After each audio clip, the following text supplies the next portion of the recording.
দিল্লি ভোটে আপ কংগ্রেসের ভরাডুবি। ফের মমতাকে ইন্ডিয়া জোটের মুখ করার পক্ষে সওয়াল কল্যাণ বন্দ্যোপাধ্যায়ের। ইন্ডিয়া জোটের শরিকরা এবার বুঝুক, জোটের নেতৃত্ব মমতাকে দিলে কাজের কাজ হবে। তাৎপর্যপূর্ণ এই মন্তব্য শ্রীরামপুরের তৃণমূল সাংসদের। আর একটা যদি গাইডলাইন তৈরি হয়, সেটা যদি সব শরিক মানে তবে কিছু হবে, না হলে যেমন আছে তেমনই চলবে। শ্রীরামপুরের তৃণমূল সাংসদের এই মন্তব্যে নতুন করে জল্পনা তৈরি হয়েছে। বিধান সরকার আমাদের হুগলি প্রতিনিধি আমাদের সঙ্গে রয়েছেন, তার কাছ থেকেই জানবো আজকে সাংসদ তা নতুন করে আবার কথা বললেন যে মুখ্যমন্ত্রী মমতা বন্দ্যোপাধ্যায় অর্থাৎ তৃণমূল নেত্রী মমতা বন্দ্যোপাধ্যায় ইন্ডিয়া জোটের মুখ হওয়ার একমাত্র দাবিদার। কেন এবং কি তার ব্যাখ্যা রয়েছে?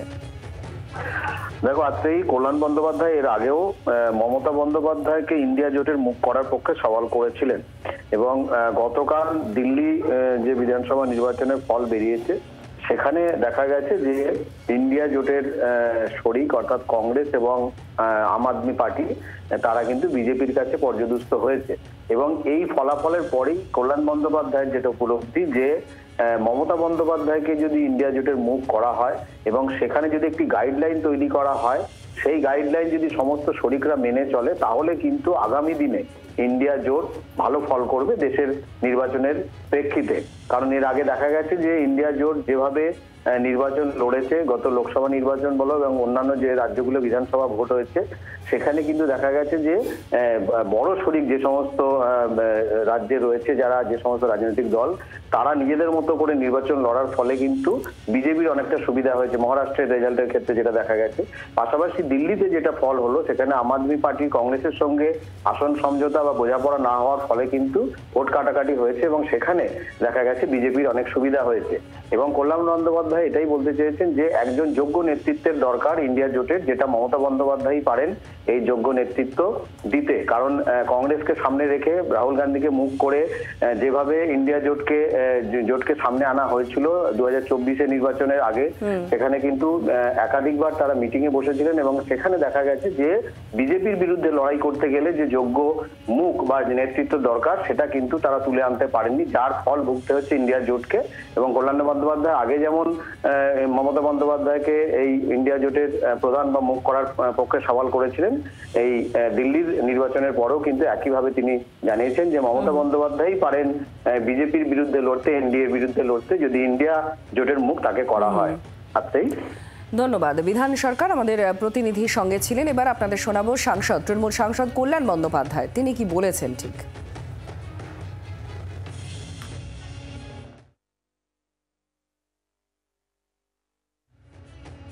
ইন্ডিয়ান অ্যালায়েন্সে যারা আছে তাদের এবার নিজেদের বুঝুক, একটুখানি বোঝার দরকার আছে, নিজেরা বুঝুক।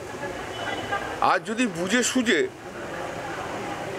এই ইন্ডিয়া অ্যালায়েন্সের নেতৃত্ব মমতা বন্দ্যোপাধ্যায়কে দেয় তাহলে কিন্তু খুব কাজের কাজ হবে এবং সেখানে একটা গাইডলাইন যদি তৈরি হয়, সেই গাইডলাইনটা মানে অ্যালায়েন্সের যারাই থাকবে তারা যদি মানে তবে কিছু হবে আগামী দিনে, নাহলে আমি কোনো এই যেমন আছে তেমন চলবে। রাজীব চক্রবর্তী আমাদের প্রতিনিধির সঙ্গে আছেন। রাজীব, গতকালই আমরা শুনেছি যে প্রধানমন্ত্রী নরেন্দ্র মোদী কিভাবে ইন্ডিয়া জোটকে প্রায় তুলোধনা করেছেন। তিনি বলছেন যে কংগ্রেস নিজেও ডোবে আর শরিকদেরও ডোবায়।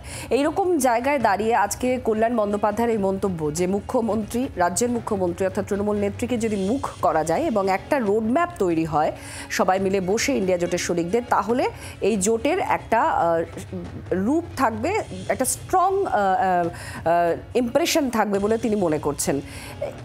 এটা কি কালকে প্রধানমন্ত্রীর বক্তব্যের পর এই বক্তব্যটাকে কিভাবে দেখা যায়? দেখো, গতকাল প্রধানমন্ত্রীর বক্তব্যের সঙ্গে কল্যাণ বন্দ্যোপাধ্যায়ের মন্তব্যকে জুড়ে দেখা হয়তো ঠিক হবে না, কিন্তু গতকালেরই ঘটনা যেটি কিনা দিল্লি বিধানসভা নির্বাচনের ফল, তার সঙ্গে ওতপ্রোতভাবে জড়িত এই কল্যাণ বন্দ্যোপাধ্যায়ের বক্তব্য। দিল্লি নির্বাচনে যে ফল প্রকাশ পেয়েছে তাতে দেখা যাচ্ছে অন্তত 15 থেকে 20টি আসনে কংগ্রেস প্রার্থী যা ভোট পেয়েছেন সেই ভোট যদি আম আদমি পার্টির প্রার্থীর সঙ্গে যোগ হতো তাহলে দিল্লিতে আম আদমি পার্টির সরকার থাকতো, অর্থাৎ অরবিন্দ কেজরিওয়ালের সরকার থাকতো। স্বাভাবিকভাবেই জোট কেন হয়নি তার দায় কার সেই ছেড়া শুরু হয়ে গিয়েছে। কংগ্রেসের দাবি যে জোট না হওয়ার কথা সর্বপ্রথম ঘোষণা করেছে আম আদমি পার্টি। আবার আম আদমি পার্টির বক্তব্য যে কংগ্রেস এই জোট হয়নি। আর এই জোট হওয়া এবং না হওয়ার কারণে বিজেপি বাড়তি সুবিধা নিয়ে দিল্লির দখল নিয়েছে। স্বাভাবিকভাবেই এই যে ইন্ডিয়া জোটের মধ্যে মতানৈক্য এবং এই মতানৈক্য কাটিয়ে জোটবদ্ধভাবে ঐক্য গঠন করার যে কাজ, সেক্ষেত্রে নেতৃত্বের অভাব বলেই অনেকে মনে করছেন। আর এই জায়গায় দাঁড়িয়ে মমতা বন্দ্যোপাধ্যায়কে ইন্ডিয়া জোটের নেত্রী করার দাবি দীর্ঘদিন ধরেই উঠেছে। স্বয়ং কল্যাণ বন্দ্যোপাধ্যায় এর আগে একই দাবি তুলেছেন এবং আমরা দেখেছি যে অভিষেক বন্দ্যোপাধ্যায় তিনি সংসদ চত্বরে দাঁড়িয়ে তিনি দাবি করেছিলেন, তিনি বক্তব্য পেশ করেছিলেন যে ইন্ডিয়া জোটের নেতাদের ভেবে দেখা উচিত। অর্থাৎ একটা ভেবে দেখার সময় এসেছে। কল্যাণ বন্দ্যোপাধ্যায় আজকে যে কথাটি বলেছেন অত্যন্ত গুরুত্বপূর্ণ, তা হলো একটা গাইডলাইন তৈরি করা। অর্থাৎ ইন্ডিয়া জোট রয়েছে, জোটে অনেকগুলি শরিক দল রয়েছে, কিন্তু কোনো গাইডলাইন নেই। এই গাইডলাইন তৈরি করার দাবি এই প্রথম কেউ তুললেন, সেটি অত্যন্ত গুরুত্বপূর্ণ। তার কারণ 2024-এর লোকসভা নির্বাচনের আগে ইন্ডিয়া জোট গঠন করা হয়েছিল। জোট গঠন করার পরে সেই জোটের আর ফাংশন কিছু নেই, কিন্তু দেখা যাচ্ছে একের পর এক রাজ্য নির্বাচন হচ্ছে, তাতে পরাজয় ঘটছে। আমরা মহারাষ্ট্র দেখলাম, অন্যান্য রাজ্য দেখলাম, এখন দিল্লিও দেখলাম। এই নিরিখে দাঁড়িয়ে কল্যাণ বন্দ্যোপাধ্যায়ের মন্তব্য অত্যন্ত গুরুত্বপূর্ণ। যখন কিনা প্রধানমন্ত্রী নরেন্দ্র মোদী কটাক্ষ করছেন, যখন ইন্ডিয়া জোট মুখ থুবড়ে পড়ছে, জোটের শরিকরা একে অপরের বিরুদ্ধে লড়ছেন, তখন মমতা বন্দ্যোপাধ্যায়কে নেত্রী করা এবং একটি গাইডলাইন তৈরি করার দাবি জানিয়েছেন কল্যাণ বন্দ্যোপাধ্যায়। এটা একটা আলাদা তাৎপর্য থাকে নিশ্চয়ই। অনেক ধন্যবাদ। রাজীব চক্রবর্তী আমাদের প্রতিনিধির সঙ্গে ছিলেন। অধীর রঞ্জন চৌধুরী তিনি কি বলেছেন কল্যাণ বন্দ্যোপাধ্যায়ের এই মন্তব্য নিয়ে, শুনুন। বাজারে খুঁজে পাওয়া যাবে এই সময়। এখন তৃণমূল সরকারিভাবে কিছু বলছে কি? সরকারিভাবে তো কিছু বলছে না। তৃণমূলের কোনো নেত্রীর কোনো বিশেষ তোষামতকারী তার কোনো বক্তব্য, সেটা সরকারি তৃণমূলের বক্তব্য বলে তো মনে হয় না। কারণ কে কি হবে না হবে কোনো দিগ্গজভাবে বলতে পারে না। কারণ তাদের দলের নেত্রী মমতা ব্যানার্জি সব থেকে বড় ইন্ডিয়া ব্লকের সঙ্গে দুশ্মনী করেছে। আর এখানেই দাঁড়িয়ে খুব গুরুত্বপূর্ণ মন্তব্য মনে করা হচ্ছে কল্যাণ বন্দ্যোপাধ্যায়ের। কারণ যখন 24-এর লোকসভা ইলেকশনের আগে ইন্ডিয়া জোটের একটা চিন্তা ভাবনা সামনে আসে, তারা একাধিক জায়গায় মিটিং করতে থাকেন শরিকরা। সেখানে কংগ্রেস থাকবে কি থাকবে না নানান জল্পনার মধ্যে হলেও সকল শরিকরা মিলে একত্রে তারা বৈঠক করেন এবং সেই বৈঠকেও পরে একটা রূপরেখা কোথাও একটা তৈরি করার চেষ্টা করা হয়। তারপর নির্বাচন হয়। বিজেপি সাংসদ শ্রমিক ভট্টাচার্য এই মুহূর্তে আমাদের সঙ্গে ফোনে রয়েছেন, তার সঙ্গে কথা বলবো। শ্রমিকবাবু, আপনি সম্ভবত শুনেছেন কল্যাণ বন্দ্যোপাধ্যায় কি বলেছেন, যে তৃণমূল নেত্রীকে মুখ করে ইন্ডিয়া জোটের এগোনো উচিত এবং একটা গাইডলাইন তৈরি হওয়া উচিত। আপনি কিভাবে দেখছেন? দেখুন, এই মুহূর্তে তৃণমূল কংগ্রেসের সঙ্গে আপের নীতিগত, অবস্থানগত এবং রাজনৈতিক সমীকরণগত কোনো পার্থক্য নেই। প্রত্যেকেরই উদ্ভাবনের ইতিহাস বিস্তৃত। বর্তমানের যে রাজনীতি, সেই রাজনীতিও দুজনেরই এক।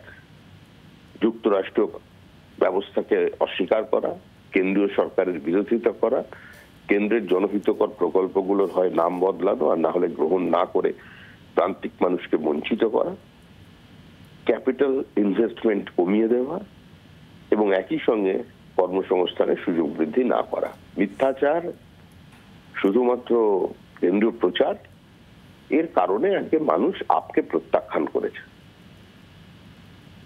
কেজরিওয়ালের যে সহানুভূতির হাওয়া, ঝড় সমস্ত কিছু দেখে নিয়েছে, তারপরেও দিল্লিতে তাদের ভরাডুবি হয়েছে। এর পরের লক্ষ্য পশ্চিমবঙ্গ। তারা ঐক্যবদ্ধ হতে পারে, কিন্তু তৃণমূলেরও বিদায় নিশ্চিত। ধন্যবাদ শ্রমিকবাবু। এবার আপনাদের শোনাবো কুণাল ঘোষের তরফ থেকে কি বলা হয়েছে। বিশেষভাবে 21 থেকে মমতা বন্দ্যোপাধ্যায়ের নেতৃত্বে বাংলা যে মডেল দেখিয়েছে, উন্নয়নের মডেল, রাজনীতির মডেল, সামাজিক সংস্কারের মডেল, এই মডেলটা যে বিজেপিকে রুখে দিয়েছে, বিজেপির আগ্রাসনকে রুখে দিয়েছে, এটা তো প্রমাণিত। ফলে মমতা বন্দ্যোপাধ্যায় এবং তার মডেল, ফেস হিসেবে মমতা বন্দ্যোপাধ্যায়, নেত্রী হিসেবে মমতা বন্দ্যোপাধ্যায়, প্রশাসক হিসেবে মমতা বন্দ্যোপাধ্যায়, আজকে মমতাদির স্কিমগুলোকে অন্য রাজ্য, অন্য দলকে নির্বাচনী ইস্তাহারে রাখতে হচ্ছে। ফলে সেই জায়গায় মমতা বন্দ্যোপাধ্যায়ের মডেল যে বিজেপিকে হারানোর বিষয়ে সাকসেসফুল, এটা তো দেশের কাছে দৃষ্টান্ত হয়ে আছে। বাংলার আওয়াজ, বাঙালির আবেগ, জি 24 ঘন্টা।